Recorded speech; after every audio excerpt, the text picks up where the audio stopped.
Hi, you're watching Transmission. Buck Angel is the most famous transgender porn star. What the hell does that mean? Find out more. You're with Sammy Cameron on Bent TV, and I am with Buck Angel. Hey, Buck, thank you for coming and speaking with us today. So I wanted to talk to you a little about some physical bits and pieces and mental bits and pieces about transitioning.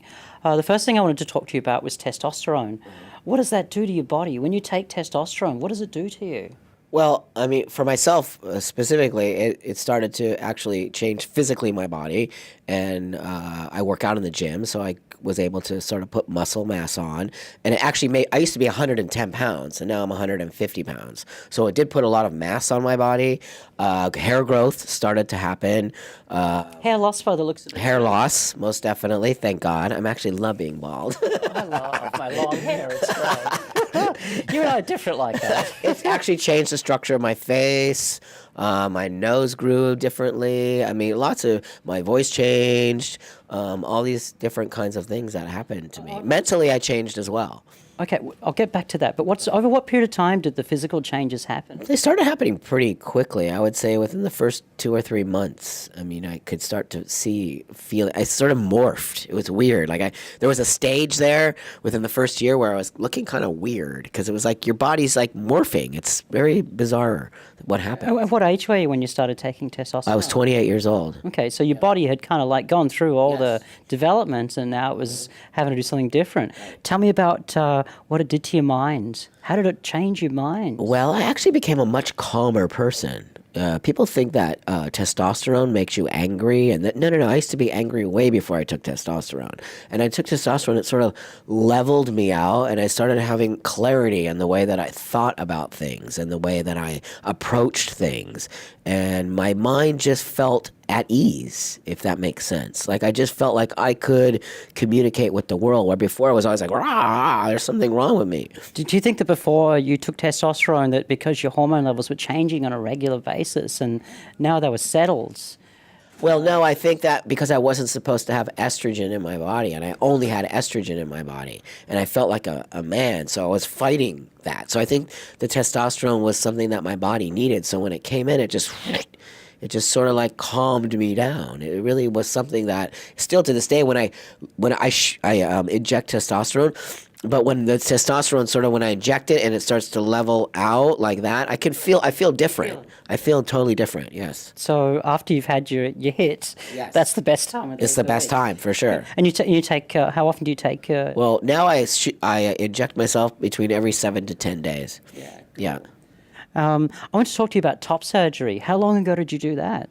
Wow, I did that 2 years into my my change, so it was pretty quick after. Yeah, it's a long time ago. Although you can get it done pretty quickly these days with a letter from a psychiatrist. I mean, I could have probably did it, but it was I wanted to find a specific surgeon, and when I did it, there were no trans men really back then, and there was no doctor specifically doing trans surgery, so I had to find a doctor that I wanted to find a specific kind of surgery, and so after about 10 different doctors who kept telling me they were just going to cut it off, and I was like, no, that's not what I want. I found a specific doctor, and he was willing to kind of work with me and do the job, and he never worked with a trans man before.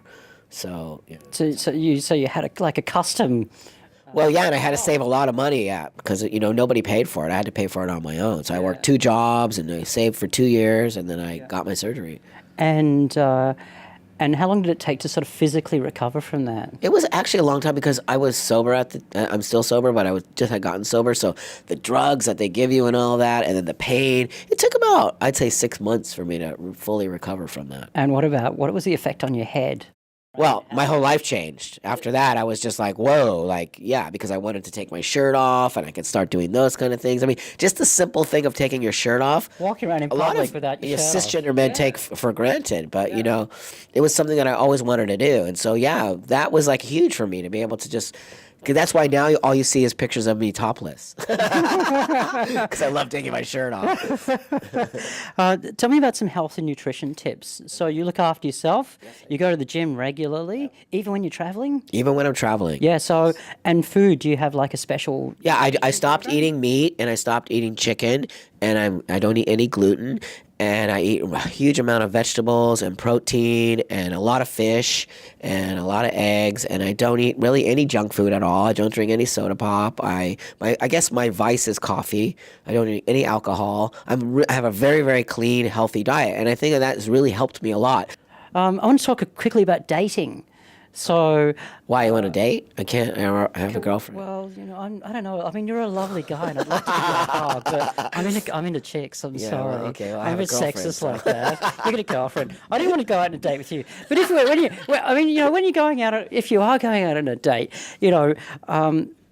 when you tell people that this, that there's something different about you. I mean, you're different because lots of people know you, but there's still places you can go that course. people don't know you. And if you're going out on like a blind date, how do you deal with that kind of thing? Well, I mean, that's a whole other disclosure is a big thing for me. But disclosure comes when you choose to disclose. And I do think you should disclose only when it comes down to if it's going to be something where you have to take your clothes off. No one needs to know at the point if you're going to have coffee. Who cares? What does that have to do with anything? You're just who you are. But I think you need to disclose if there's going to be some kind of sexual contact, because that person might be, when they see me, they might just be expecting that I have a penis, and I don't have a penis. And so when I go to have sex with somebody and that's what they're expecting, I don't think that that's appropriate behavior. I think that I need to say, look, well, actually, this is who I am and this is what I have. And I think it empowers myself as well. It's respectful for the other person. Yeah. And I guess like this, the straight trans women. I'll see if I get my terminology right. The straight trans women who are dating a man. I guess if you're a gay trans man dating another man, that's when it can get a little bit dangerous. Well, even if I'm dating a woman and she doesn't even know, you know what I mean? It's like she might be into the fact that I have a vagina, but maybe she's not.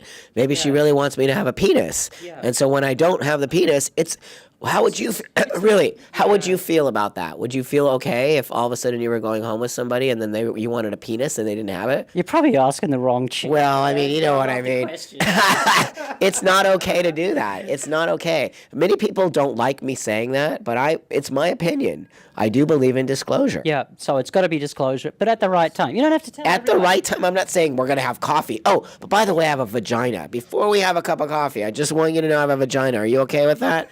I don't really think of that I'm as going to important. try that on my next date. I reckon that sounds like such a great line. Just in case anyone didn't Just know. in case. Yeah, I think it's great. It's great. All right, Buck, look, thank you so much. It's great that you've come over to Australia, and we're really pleased that we've had the opportunity to chat with you and get a little bit of your positivity and happiness. Thank you. You've been listening to Sammy on Bent TV, and I've been with Buck Angel.